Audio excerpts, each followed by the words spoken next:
awesome sound.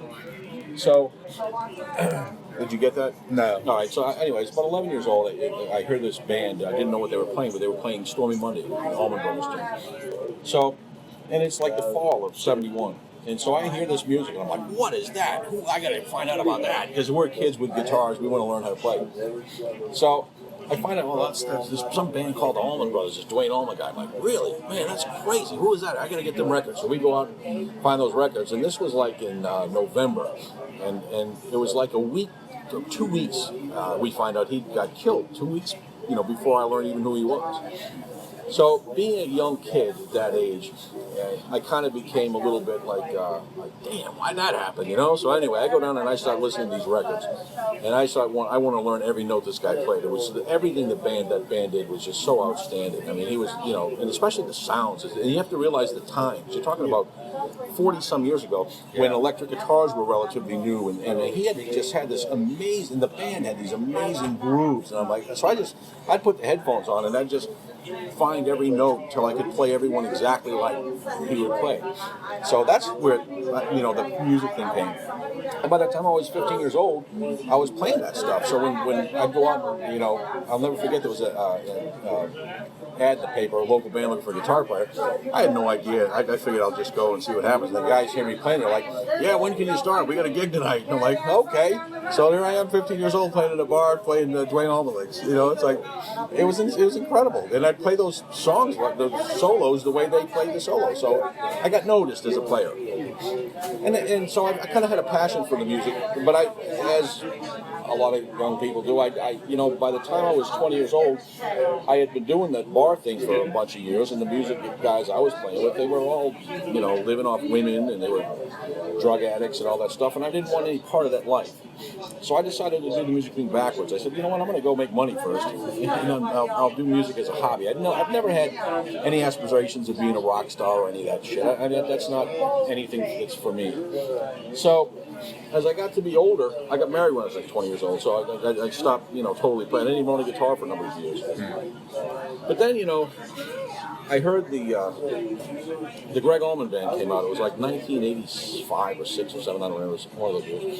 And I was dating my wife, and I'll never forget, we went to a Greg Allman show, and Dan Toller was in it. We were right in front of him on the stage, and these guys were just smoking.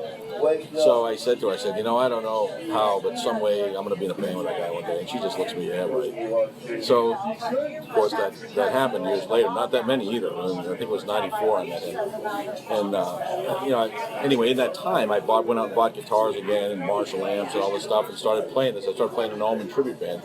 And it just so happened that that's how I met Dan Toller.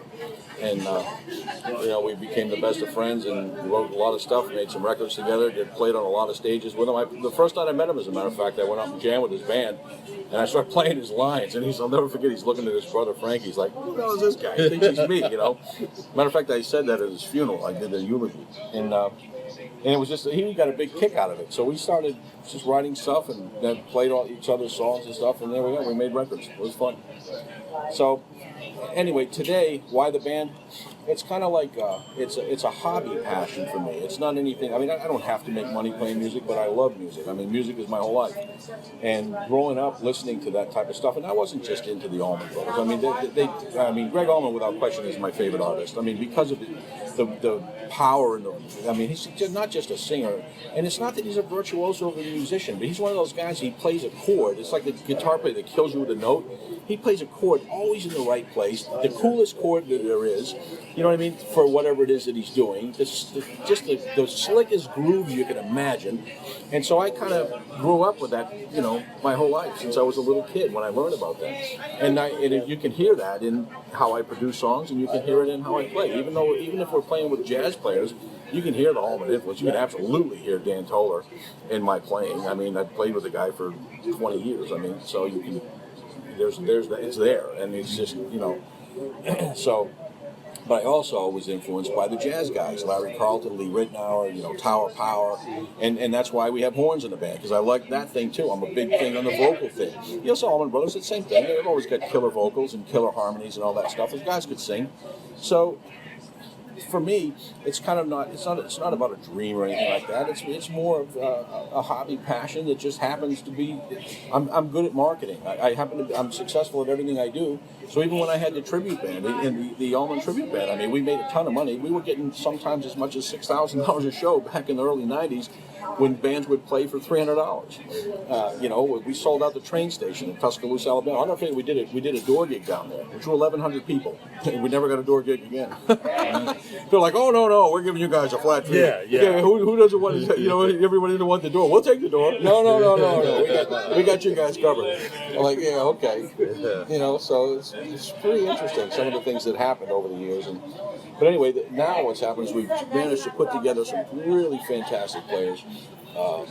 John Toomey, he was with Maynard Ferguson for a lot of years, and a real good jazz player. And again, there's that influence. Then we've got Avon Lucas, he goes out now with Ronnie Ross, but he was with Atlantic Star, Peaches and Herb, those kind of bands.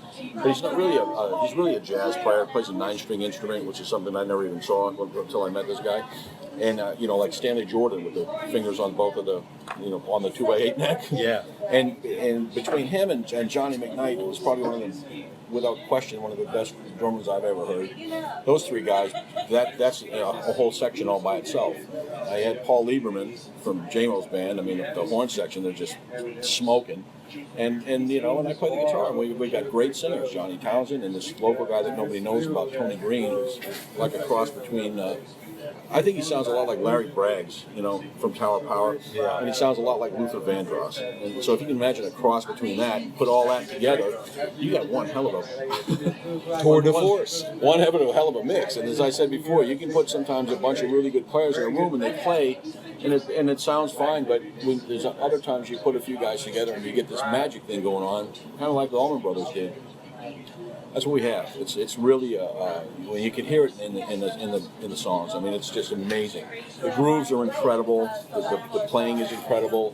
The songs are incredible. And it's somewhat sophisticated music. It's really slick. So I think we have a winner on all fronts.